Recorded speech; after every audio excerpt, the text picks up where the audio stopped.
бацька уже да Пуціна злётаў, і той уже і сказаў, што ўжо точна дасць нам гэты тарэшнік, вот, бомбу гэтую, вот, прывязуць. Будете уже у бацькі.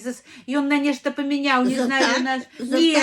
Не, бульбы нема у нас, дык можа за бульбу, можа бульбу вазіў туды, слухай. Бульба дрэнь, ці гэта вот. Ён жа нешта казаў, што гаўно, ну. Так можа навоз вазіў, на навоз памяняў.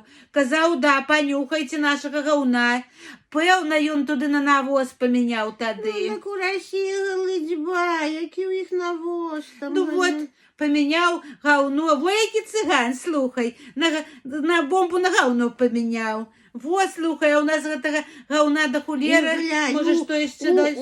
У правительстве казаў, што гаўна панюхайце. Да, казаў, Матвіенка гэта смяялася, а ён казаў, панюхайце нашага гаўна. Дык пэўна памяняў на гаўно. А я думала, што мне здалося.